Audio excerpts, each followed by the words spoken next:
banal na salita ng ating mahal na Panginoon na ito po dadalhin po natin beloved preacher, Juju Abad. Praise the Lord.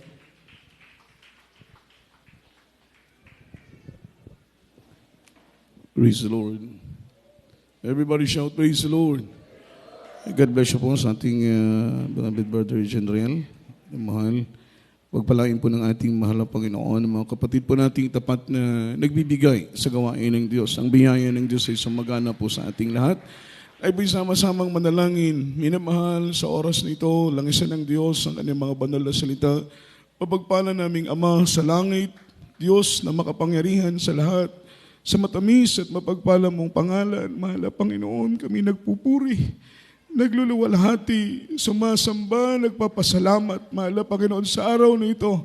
Isang dakilang biyaya para po sa amin na kami yung tipunin, buklurin ng iyong dakilang pag-ibig upang sama-sama kaming magbigay papurit, magpasalamat sa iyo, mahal na Panginoon, sa lahat ng biyaya at pagpapala na iyong kinaloob sa amin. Hindi man po kami karapat-dapat, mahal na Panginoon, ngunit salamat sa iyong biyaya. Salamat sa iyong pag-ibig, mahal na Panginoon. Walang hanggang papuri at pasasalamat ang aming inaalay sa iyo. Sa oras nito, mahal na Panginoon, buksan mo ang aming puso, ang aming pangunawa. Mag-iibang lingkod, tunay na saga ng akin, wala pa akong magagawa. Anoint thy words, Lord, put thy words in my mouth. Leading prayer for beloved honorable pastor, in the mighty name of Jesus. Sama-sama naming sinasaway, ginagapos ang lahat ng demonyong hadlang, gawat na lang ng kaaway. Cast out right now and bind the power of darkness. In the mighty name of Jesus, bless us in Jesus' name. Amen and amen. Amen and amen. Praise the Lord. Palakpakan po natin ng mahal na Panginoon. Minamahal, malakas na palakpak ang ating ibigay sa ating buhay na Diyos. Sabi ng Biblia, clap your hands, holy people, and shout unto God with the voice of triumph. Amen. At ito pong ipalakpak ang ating mga kamay at ay po'y sumigaw ng tinig ng may pagtatagumpay.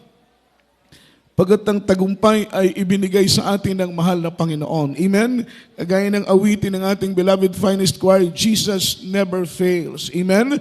Hindi po mga minamahal, bibiguin tayo ng mahal na Panginoon sapagkat sa lahat ng laban ng Diyos, mga minamahal, ay inari po niya ang tagumpay. Kagaya po sa atin ng mga naglilingkod sa ating mahal na Panginoon. Sa ating pong pagpapatuloy, minamahal, aking po munang pinapaabot ang papuri at pagsamba, all the glory, honor, worship, and thanksgiving only belongs to our Lord Jesus Christ, our dearest Savior.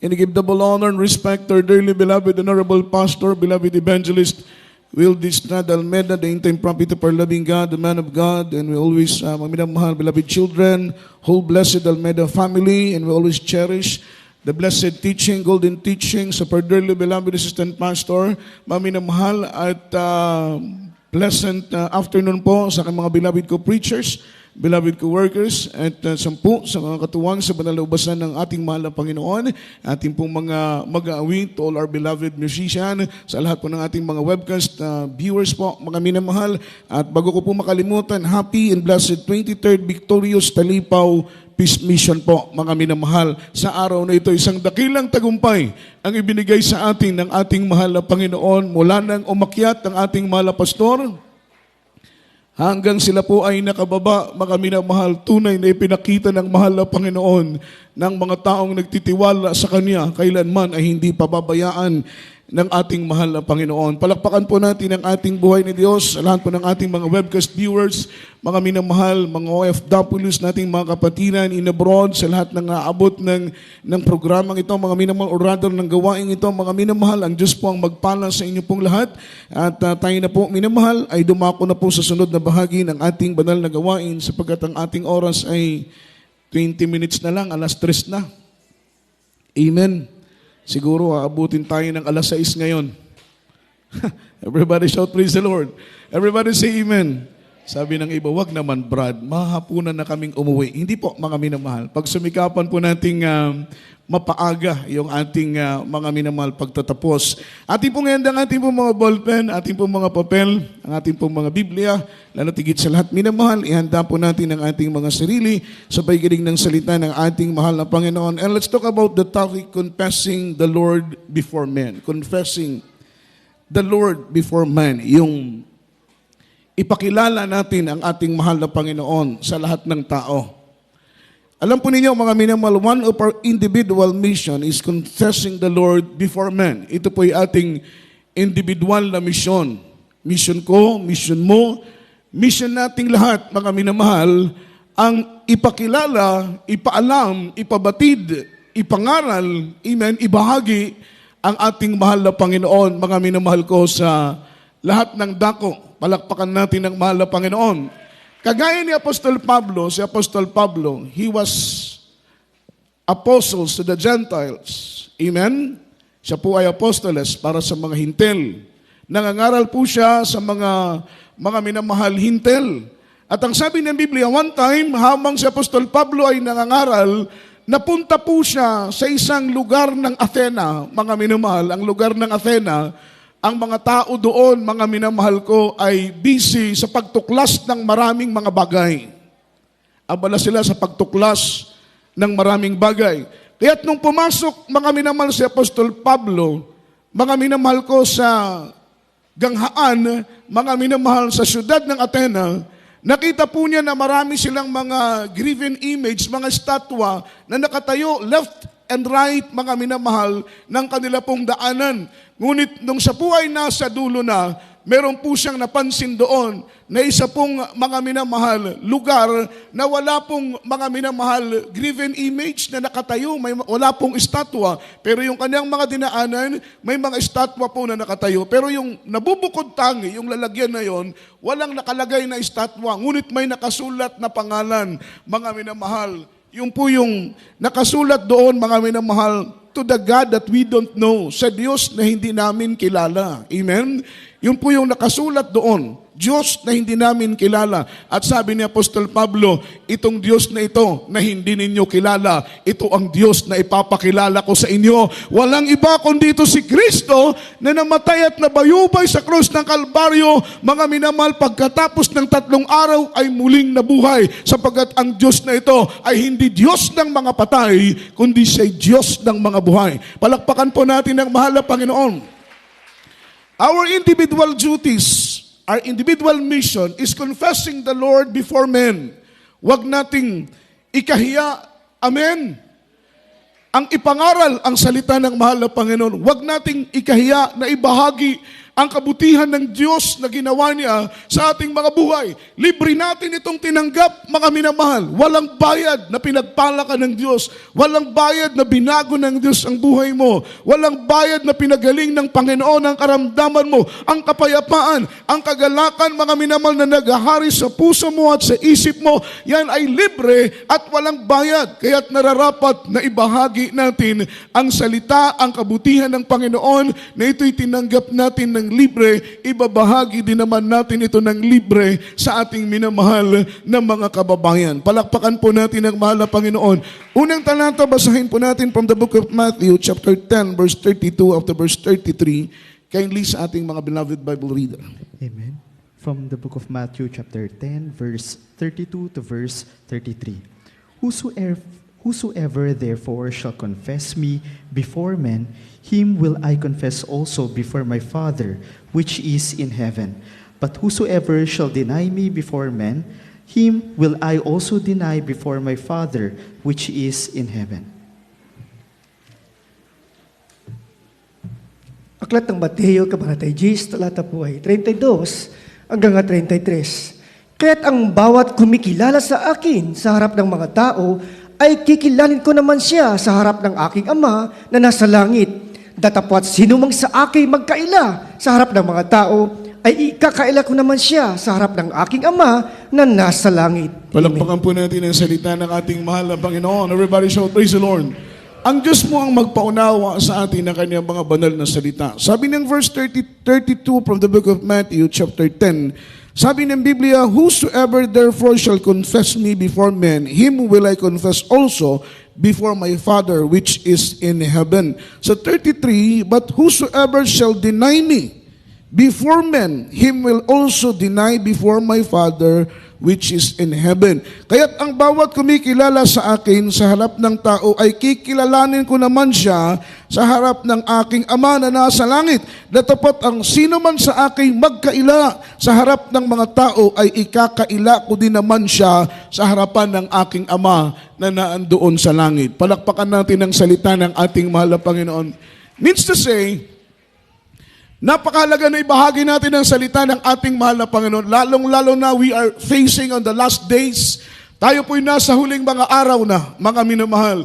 Kailangan nating ipangaral ang salita ng ating mahal na Panginoon. Kaya't puspusan po ang ating pagkukursada sa ating live streaming, sa ating Miracle Hour, mga Bible study, sa loob ng kulungan, sa labas ng kulungan. Mga minamahal, maging sa mga kabundukan ay pinapangaral ang salita ng ating pinakamamahal na Panginoon. Sapagkat sabi ng Biblia, if my name lifted up, I will draw all men unto me. Kapag itaas natin ang pangalan ng ating pinakamamahal na Panginoon, ilalapit niya ang maraming mga tao sa Kanya. If my name lifted up, everybody shout, praise the Lord.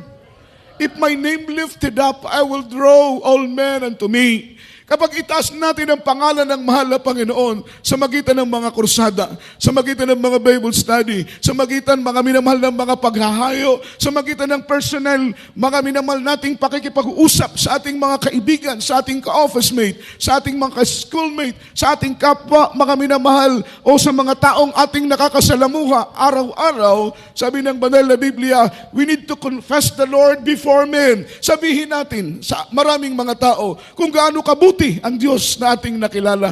Kung gaano tayo pinagpala ng ating mahal na Panginoon. Huwag natin sayangin yung pagkakataon. Everybody shout, praise the Lord.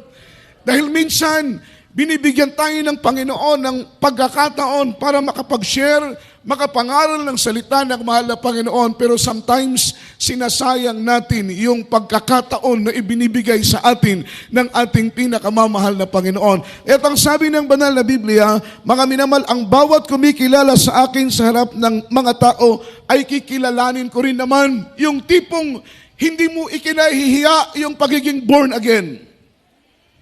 Everybody shout, praise the Lord. Huwag nating ikahiya ang pagiging anak ng Diyos.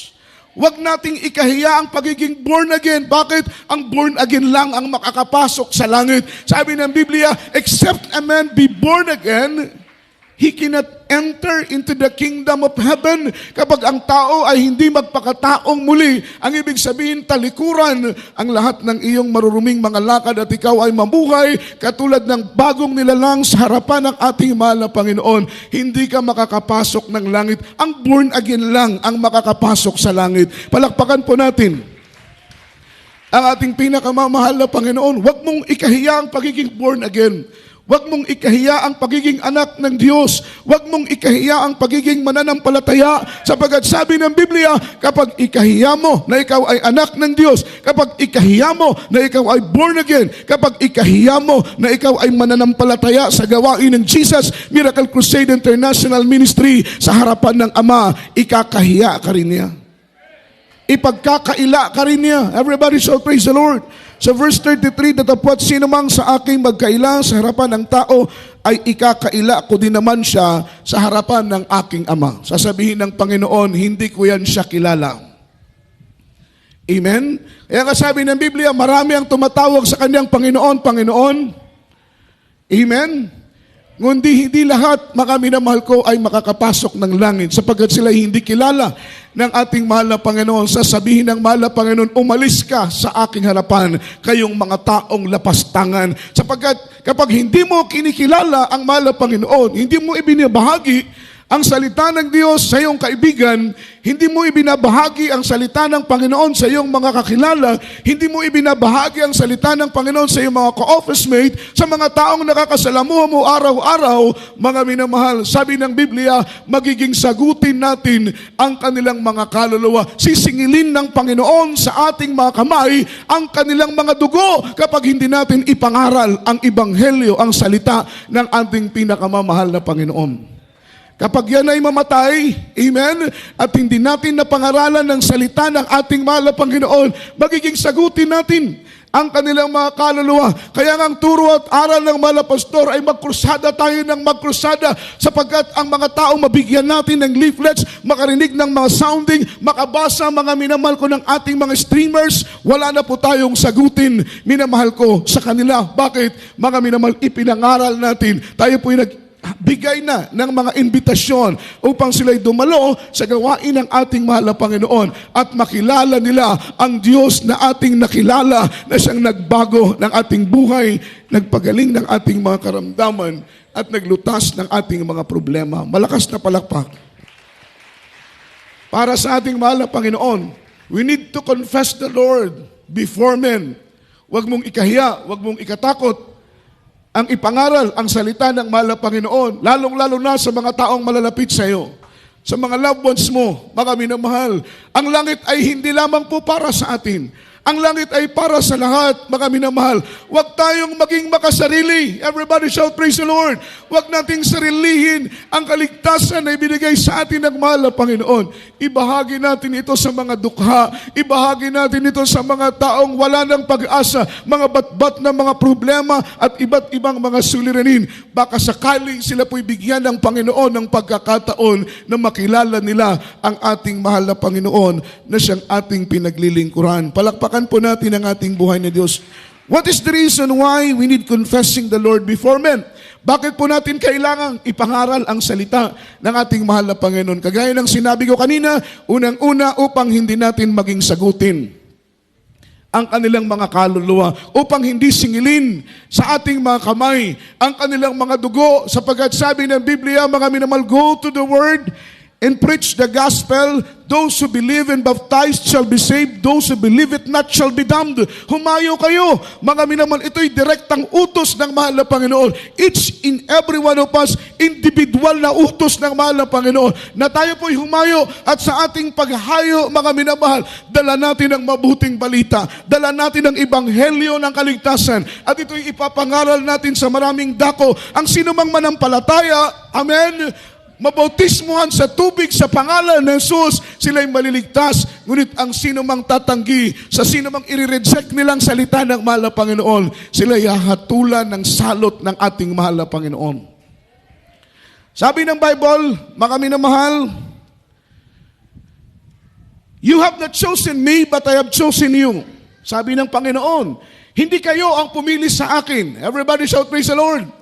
Kundi ang Diyos ang pumili sa iyo. Ang Diyos ang pumili sa akin. Ang Diyos ang tumawag sa akin. Ang Diyos ang pumili sa akin. Gayon din sa iyo. Ang Diyos ang tumawag sa iyo.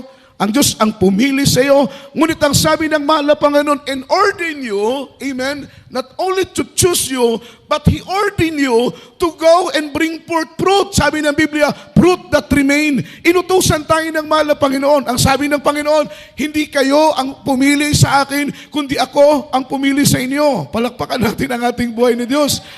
That is a great privilege, that is great opportunity, na tayo po ay piliin ng Panginoon. Imagine 6.7 billion people around the globe. Amen? 6.7 billion people around the globe. Pero sa dinami-dami ng mga tao sa ibabaw ng lupa, isa ka na tinawag ng Panginoon at idinako ng Diyos sa kanyang banal na gawain, kung saan naandito ang buong katotohanan, naandito ang buhay ni Diyos. Kumikilos ang kapangyarihan ng ating mahal na Panginoon sa ministeryong ito. Hindi ikaw ang pumili sa Diyos. Diyos ang pumili sa iyo. Imagine, naandoon ka pa sa sinapupunan ng iyong ina. Pinili ka na ng Diyos. Napakasarap pakinggan. Everybody shout, praise the Lord. Sino ba tayo kung iisipin lang? Ano bang meron sa atin para tayo po ay bigyan ng oras, bigyan ng panahon, bigyan ng atensyon ng mahal na Panginoon? Sino ba tayo? Sa barangay nga halos hindi tayo kilala, mga minamahal. Dahil ang iba sa atin halos walang mga pinag-aralan, mahihirap lang, mga pobre lang, mga minamahal. Pero alam po ninyo, God has no respected of person. Hindi niya tinitingnan kung sino ka, hindi niya tinitingnan kung ano ka, hindi niya tinatanaw kung ikaw ay nakapag-aral. Ang mahalaga sa Panginoon, ang puso mo na handang maglingkod sa Kanya. Palakpakan natin ang mahal na Panginoon. Sino ba tayo kung iisipin lang? Pero ang Diyos ang pumili sa atin. Nasa sinapupunan pa tayo ng ating mga magulang. Tayo na po ay pinili na ng mahal na Panginoon. Sabi ng Biblia, before the foundation of the world, I have chosen you. Hindi pa tinatag, imagine, mga minamahal, ang pundasyon ng sanlibutan. Ganoon ka makapangyarihan ng Diyos. Pinili ka na ng mahal na Panginoon. Hindi pa magkakilala si lolo at si lola mo. Hindi pa magkakilala si nanay at si tatay mo. Pero pinili ka na ng mahal na Panginoon. Darating ang araw, maglilingkod ka sa Kanya. Darating ang araw, sasambahin mo siya. Amen? At hindi ka taka-taka, before, na hindi pa tayo naglilingkod sa mahal na Panginoon, pinipreserve na tayo ng Diyos. Maraming panganib, pero iningatan ka. Nasa bingit na tayo ng kamatayan, pero iningatan ka ng Panginoon. Ikaw sana ay mamamatay na dahil nasa matindikang sakit, nasa matindikang disgrasya, pero iningatan ka. Preserve ka ng mahal na Panginoon. Bakit? Isang araw paglilingkuran mo siya. Isang araw pupurihin mo siya. Wala po sa ating mga bukabularyo, wala sa ating diary, ni sa ating ambisyon, ni sa ating pangarap na tayo po ay magbo-born again. Amen? Ni sa pangarap, hindi natin pinangarap na mag-born again tayo. Ni sa ambisyon, hindi natin pinangarap na inambisyon na maging born again tayo. Sa totoo lang, ayaw nga natin ng ganitong paglilingkod eh. Amen? Tingnan mo, mga minamahal, pinagtatawanan nga natin ito eh. Amen? Maya-maya, masaya, maya-maya, iiyak. Maya-maya, iiyak, mamaya-maya, tatawa. Iniisip natin siguro itong mga taong ito, maluluwang ang mga tornilyo. Di ba? Ganun na. Bagong dalo pa lang natin, left and right, kaliwat kanan, tingin tayo sa likod, tingin tayo sa harapan, tinitingnan natin mga minamahal, may napupusmos, may umiiyak. Ang expectation natin, ang lalaki ng mga problema ng mga taong ito, not knowing, mga minamahal, sila pala ay lumuluha, hindi dahil sa kalungkutan, kundi dahil sa kagalakan na nakilala nila ang ating mahal na Panginoon. Everybody shout, praise the Lord. Habang tumatagal tayong naglilingkod, unti-unti nating naunawaan, mga minamahal, ito pala ang buhay na kinalulugdan ng Diyos. Ito pala ang buhay, mga minamahal, na nais ng ating mahal na Panginoon sa maraming mga tao. At ang sabi ng Biblia, mga minamahal, you have not chosen me, but I have chosen you. Dapat ay mapasalamatan natin ng lubusan ng mahal na Panginoon. Amen? Hindi tayo hinayaan ng Diyos na maligaw. Hindi tayo hinayaan ng Panginoon na malaso ng maling mga aral, maling katuruan, na ikakapahamak ng ating kaluluwa, bagus tayo po ay espesyal na dinala ng Panginoon sa ministeryong ito upang maging tagapagmana ng buhay na walang hanggang. Palakpakan natin ang mahal na Panginoon. He had chosen you, He has chosen me. Sabi ng Biblia, and ordain you to go and bring forth fruit. Inordinahan ka ng Diyos. Inordinahan ako. Individual sa atin. Meron pong mga minamahal, inordina ng mahal na Panginoon. Yan po yung mga minamahal, utos ng mahal na Panginoon. Ito po individual sa atin. To go and bring forth fruit. Tayo ay humayo at magdala ng bunga. Amen? Meron pong bunga na 9 fruit of the Spirit. Love, joy, peace, long-suffering, gentleness, goodness, meekness, temperance, and faith. That is 9 fruit of the Spirit. Kabisado niyo po ba yan? Ha? Dapat kabisado natin yan. Everybody shout, praise the Lord. The 9 fruit of the Spirit. Yan ay bunga ng Espiritu Santo. Ngunit yung minimension ng Biblia, mga minamahal, sa John chapter 15 verse 16, hindi po yan fruit of the Spirit. Ang minimension ng Biblia ay individual, mga minamahal na tao na madadala natin sa paanan ng ating mahal na Panginoon. Napakahirap na tayo po ay tumatanda na sa iglesia. Amen. Diyan na tayo nagkaanak, diyan na tayo nagkapamilya, diyan na tayo tumanda, pero ni isang bunga wala pa tayong nadadala sa paanan ng mahal na Panginoon. Pagdating ng araw ng pagharap natin sa mahal na Panginoon, mga minamahal, tatanungin ng Diyos kung saan ang bunga na iaalay natin sa Kanya. Everybody shout, praise the Lord. Baka matagal ka lang naglilingkod pero wala ka pang naaakay na bunga sa paanan ng ating mahal na Panginoon. Pag sumikapan mo na bago dumating, mga minamahal, ang araw ng pagbabalik ng mahal na Panginoon, mga minamahal, ay makapag-akay tayo ng mga tao sa banal na paanan ng mahalap. Imagine, yung ganitong dami natin. Every year, magdadala ka lang ng isang bunga. Next year, doble na tayo. Amen? Kahit isa lang ang madala nating bunga sa paanan. Although na napakahirap mag-akay ng mga kaluluwa sa banal na paanan ng ating mahal na Panginoon, pero kailangan nating mag-akay ng mga tao sa paanan ng Diyos. Sapagkat sabi ng Biblia, the Lord ordained you, the Lord ordained us to go and bring forth fruit. Sabi ng Biblia, fruit that remain. Yung bunga na mananatili. Halimbawa, sabi mo, Brad, may bunga na ako. Pero nasaan ang bunga mo? Natisod, nawala, hindi na dumadalo, hindi na umattend sa gawain. Hindi po counted yun, not counted po yun. Sapagkat ang sabi ng Biblia, fruit that remain. Yung bunga na mananatili. Palakpakan natin ang ating mahal na Panginoon. Everybody shout, praise the Lord. Kung may bunga ka na natisod, may bunga ka na hindi na dumadalo, may nadala ka sa gawain ng Panginoon, hindi na nag-worship, hindi mo na nakikita sa church, mga minamahal, hindi na naglilingkod, not counted po, mga minamahal, ang bunga na yan. Sapagkat ang sabi ng Biblia, fruit that remain, yung bunga na mananatili. Palakpakan natin ang ating mahal na Panginoon. Pangalawang reason, bakit natin kailangan mga minamahal, i-confess ang ating mahal na Panginoon before men, mga minamahal, Romans chapter 10 verse 13. Ito po ang sagot, mga minamahal. Pangalawang reason, bakit natin kailangan, mga minamahal, i-confess ang mahal na Panginoon sa lahat ng tao. Amen. Praise the Lord. From the book of Rome, chapter 10, verse 13. For whosoever shall call upon the name of the Lord shall be saved. Amen.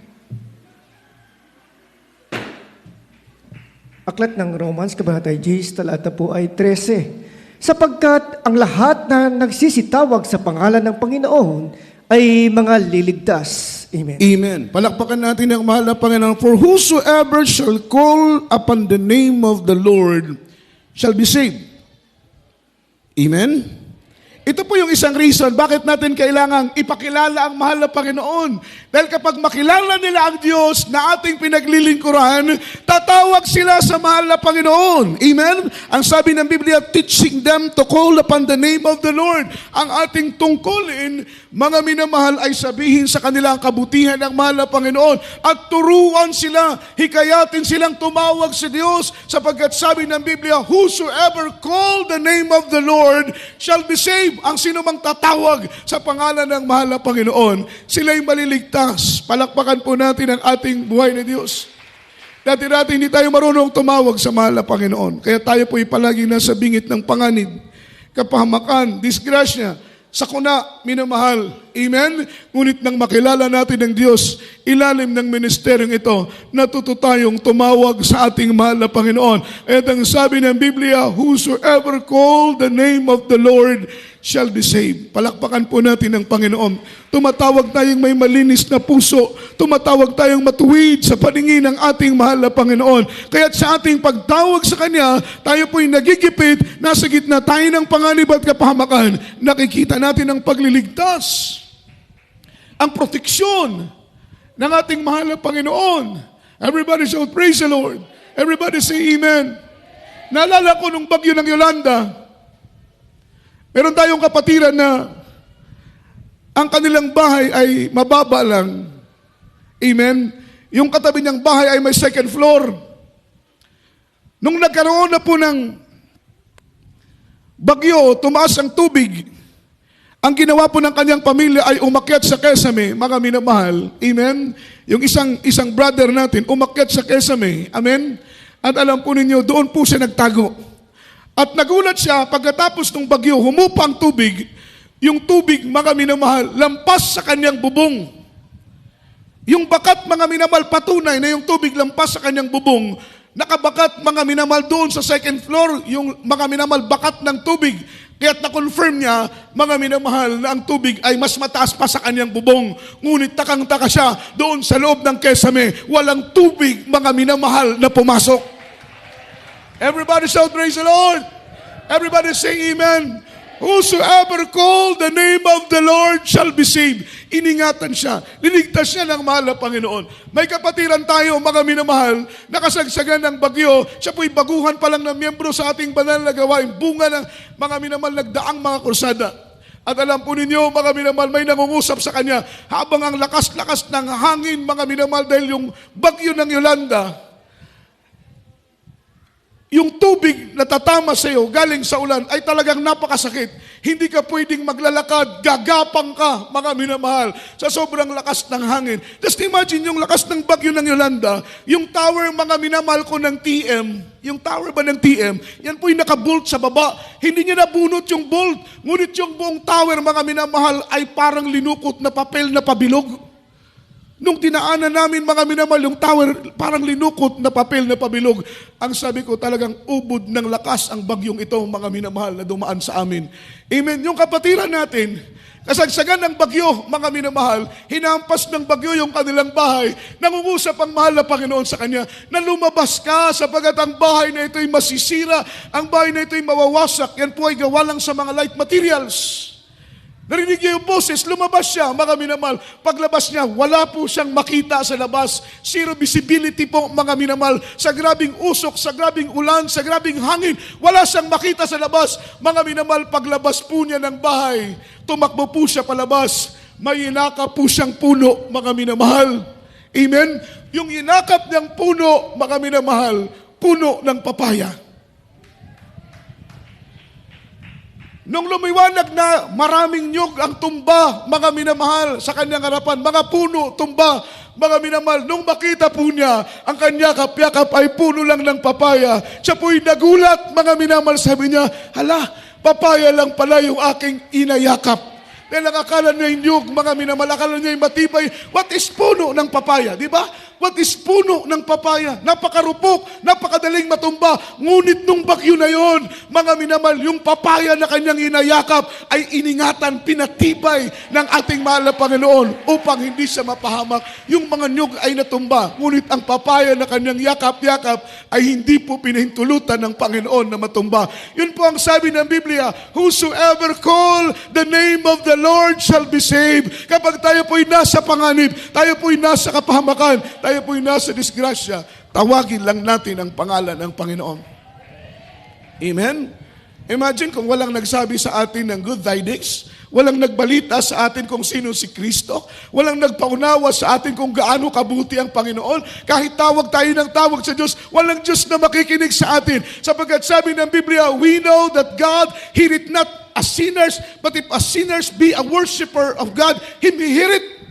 Kapag ang tao ay makasalanan, tumawag sa Panginoon, mga minamahal, hindi sa pakikinggan ng Diyos. Ngunit kung ang taong ito ay maging mananamba sa Panginoon, ang kanyang panalangin ay pakikinggan ng ating mahal na Panginoon. Maraming panganib, maraming disgrasya, maraming sakuna. Ngunit kapag tumawag tayo sa Diyos, may Diyos, minamahal, na mag-iingat sa bawat isa sa atin. Palakpakan po natin ang mahal na Panginoon. Verse 14 and verse 15, kindly following verse, Romans chapter 10. Amen. From the book of Rome, chapter 10, verse 14 to verse 15. How then shall they call on him on whom they have not believed? And how shall they believe on him on whom they have not heard? And how shall they hear without a preacher? And how shall they preach except they have been sent? As it is written, how beautiful are the feet of them that preach of the gospel of peace and bring glad tidings of good things. Amen. Amen.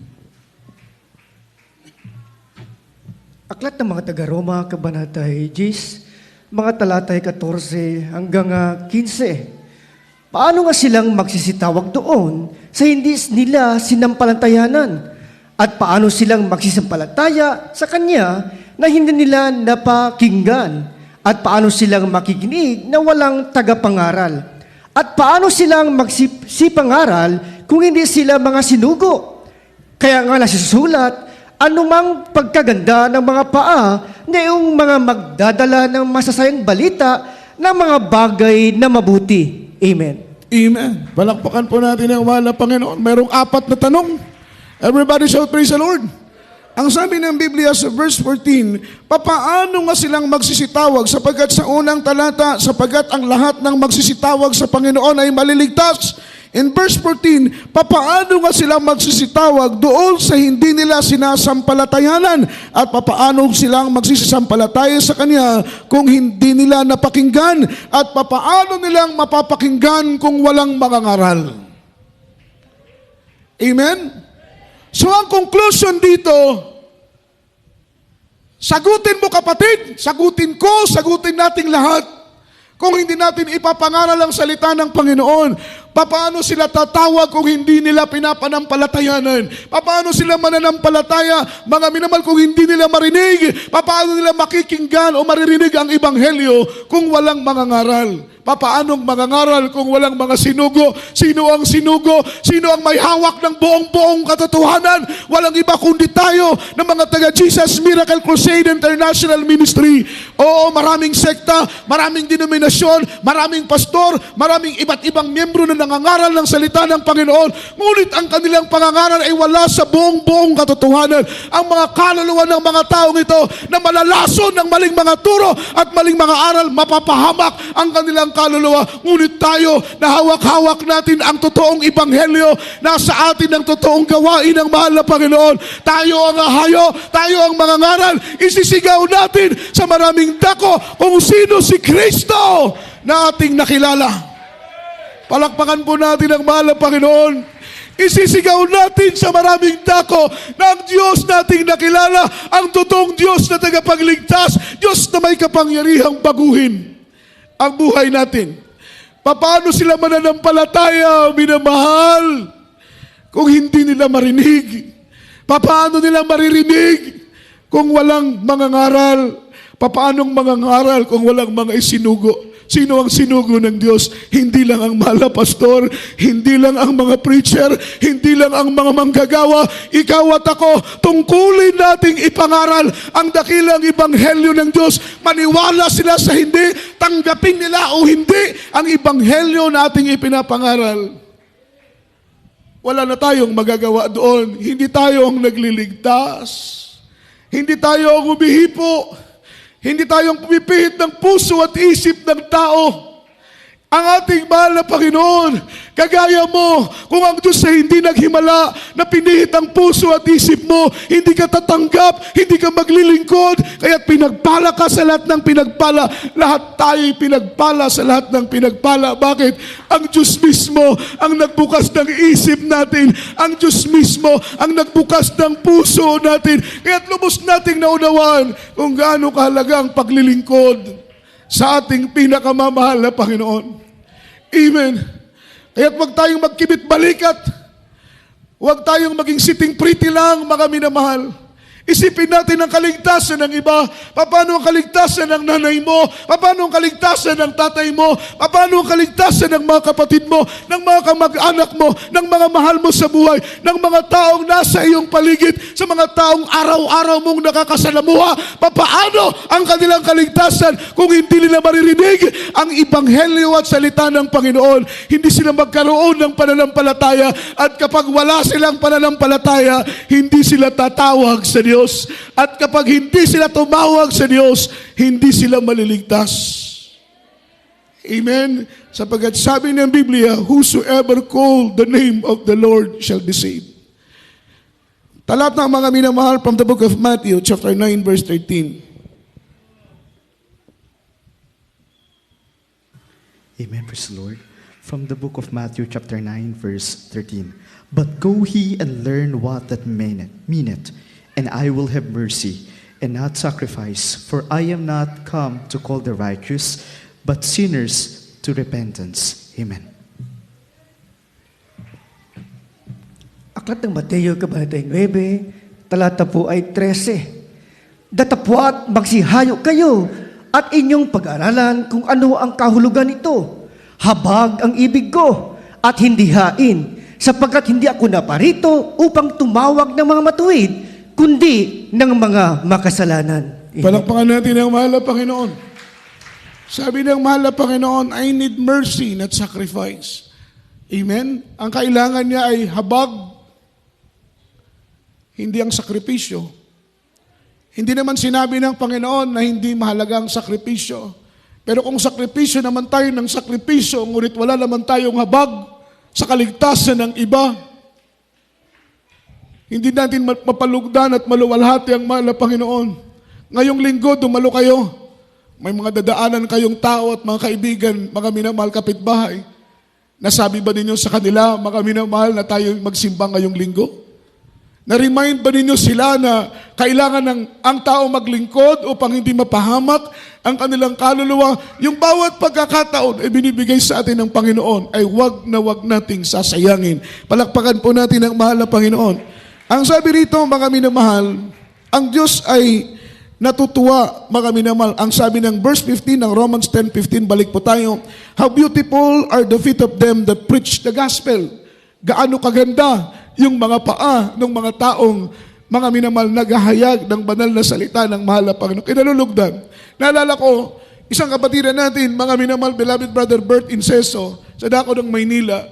Ang kanyang trabaho ay magmamais po siya. Mga minamahal, sa kanyang pagtinda ng mais, dalawang lata, ng malaking lata ang kanyang dala. Yung isa ay lutuan niya ng mais, yung isa ay punong-puno ng tubig. Every time siya po'y nagtitinda ng mais, may dala po siyang leaflets. Grabing pag-ibig, grabing pagmamahal. Habang ang nadarama ng kanyang puso para sa kaligtasan ng iba, hindi niya kilala, hindi niya kaibigan, hindi niya kamag-anak. Pero every time na may pagkakataon siya, habang nagtitinda siya ng mais, binibigyan niya ng leaflets yung kanyang kausap, hinahayagan niya ng salita ng Panginoon. Kapag tumanggap sa Diyos, mga minamahal, binabautismuhan niya mismo doon sa malaking lata na puno ng tubig. Yung tao na yung tumatanggap sa Panginoon, nagpapabautismo, dumadalo sa gawain, nagpapatotoo. Ang sabi niya, ako'y nabautismuhan nung magmamais doon sa loob ng lata, mga minamahal. Kaya naman, yung ating minamahal na kapatid, naging soul winner siya, mga minamahal. Kahit saan siya pumunta, sa bus, hindi niya kinakahiya ang mahal na Panginoon. Nasa jeep siya, hindi niya kinakahiya ang mahal na Panginoon. Kahit nasaan siyang dako, hindi niya kinakahiya ang mahal na Panginoon. Umabot po, sabi niya, Brad, kung bibilangin ko ang aking bunga, aabot ng 2,000. Yung kanyang bunga, minamahal. Amen? 2,000 yung kanyang bunga. Imagine, kung hindi ganoon kadami yung bunga niya sa loob ng church, yung kanyang anak, mga minamahal, nag-iisa niyang anak, tuwing Pasko, mga minamahal, umaabot ng sobra 30,000 hanggang 40,000 yung pamasko, sapagkat yung mga bunga niya, binibigyan yung kanyang anak. Amen? Kaya umaabot yung ipon ng bata, 30,000, 40,000. Pamasko lang yon, mga minamahal. Dahil nahihipo yung kanyang mga bunga, binibigyan yung kanyang mga anak.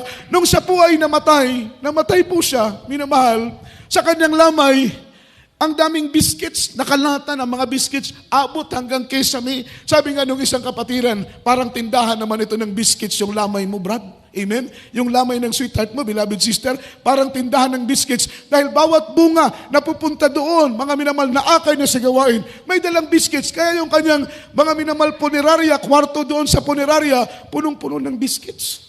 Sa dami ng bunga na kanyang, nalulugod ang mahal na Panginoon. Every time na magdadala tayo ng bunga sa paanan ng mahal na Panginoon, mga minamahal, marami nating mga kasalanan ay pinapatawad ng ating pinakamamahal na Panginoon. Tinatakpan, mga minamahal, sa magitan ng ating pagdala ng bunga, lahat ng ating kalikuan, ang ating mga kasalanan ay tinatakpan sa tuwing tayo po ay nagdadala, nag-aakay ng bunga sa banal na paanan ng ating pinakamamahal na Panginoon. Sa verse 13 from the book of Matthew chapter 9, ang sabi ng Biblia, "But go ye and learn what that meaneth, I will have mercy and not sacrifice, for I am not come to call the righteous, but the sinners to repentance." In verse 13, tatapat, magsihayo kayo. At inyong pag-aralan kung ano ang kahulugan nito, habag ang ibig ko at hindi hain. I need mercy. Gusto ng Panginoon yung habag, yung awa. Amen. Para sa kaligtasan ng iba. Kagaya ng sinabi ko, ang langit ay hindi lang atin minamahal. Huwag kang maging makasarili. Isipin mo ang kapakanan ng iba. Isipin mo ang kaligtasan ng iba. Kagaya ng ating minamahal at ginagalang na pastor. Mga minamahal, nagkaroon ng matinding sampalang bansa ng Pilipinas dahil po sa hostage crisis, mga minamahal. Year 2000, imagine, 27 sipadan hostages ang hinostage ng mga Abu Sayyaf. Malaking sampal sa bansa ng Pilipinas. Within 3 months, nagkaroon ng negotiation si Aventahado, isang negotiator ng government, nakikipag-negotiate sa mga Abu Sayyaf para lamang palayain yung 27 sipadan hostages. Pero within 3 months, wala pong development yung pakikipag-negotiate ni Aventahado doon sa mga Abu Sayyaf. Lalong lumalala, lalong umiinit ang tensyon, lalong nagagalit ang mga Abu Sayyaf. Dahil 27 sipadan hostage, mga minamahal 1,000,000 bawat ulo ang hinihingi, minamahal ng mga Abu Sayyaf. Everybody shout, praise the Lord. 3 months, walang improvement, walang development ang negotiation ng government. Nakita ng mga pastor, it's getting worse ng situation. Ang mga pastor, mga minamahal, kinakausap ng mahal na Panginoon na umakyat sa bundok ng Talipa, Hulusulo. Ang mga pastor kailanman ay hindi hakbang ng sagana ang kanya lang. Yun ay utos ng mahal na Panginoon na umakyat siya sa bundok ng Talipa, Hulusulo. Ang mga pastor, ang kanyang pag-ibig ay sakdal sa Diyos. Because perfect love casts it all fears. Ang perfecto ang pag-ibig mo sa Panginoon, walang takot, walang bahid ng takot sa iyong puso kapag perfecto ang pag-ibig mo sa Panginoon. Hindi ka natatakot kahit kanino. Hindi ka natatakot kahit anong sitwasyon. Hindi ka natatakot kahit anong kalamidad ang iyong kinakaharap. Dahil perpekto ang puso mo. Ibig sabihin, buong puso kang nagtitiwala na kailanman na hindi ka iiwan at pababayaan ng Diyos. Ang puso ng mga pastor ay perpekto. Ang kanyang pag-ibig ay perpekto. Kaya't nung siya po'y inutusan ng mahal na Panginoon na umakyat sa Talipa, Hulusulo, although na alam nila na kritikal ang misyon na yon, kagaya ng sinabi ng ating beloved brother Henry kanina, that is the island of no return. Isla na hindi ka na makakabalik. Pero alam po ninyo, before, meron pong isang barangay sa Novaliches, Quezon City. Ang tawag doon ay Gulod. Yang lugar na yan ay the place of no return. Kapag pumasok ka, mahirapan ka nang makalabas dahil mga ex-convict, mamamatay tao, kriminal ang nasa loob. Ngunit magulat ka sa tapang ng mahal na pastor. Pinasok niya ang Gulod. Alam niya that is the place of no return. Pero ang iniisip ng Panginoon, ng ating mahal na pastor, hindi ang matatapang mga ex-convict na mga tao doon sa barangay ng Gulod. Ang iniisip niya, kailangan niyang maipangaral doon ang salita ng Panginoon. Dahil may mga kaluluwa doon na uhaw at gutom sa salita ng mahal na Panginoon. Pinasok ng mahal na pastor ang barangay ng Gulod. Alam po ninyo, magtaka ka, doon siya mismo sa plaza ng Gulod. Mga minamahal, nangaral, tumayo ang ating mahal na pastor. Nangaral ng salita ng mahal na Panginoon. Dahil hindi lang pag-ibig ang nasa kanyang puso, kundi nagahari ang habag niya para sa kaligtasan ng marami. Tinitiis ng mahal na pastor ang uhaw. Tinitiis ng mahal na pastor ang gutom. Nag-aayuno ng mahabang araw. Yan ay habag niya para sa kaligtasan ng maraming kaluluwa. Yet we are blessed about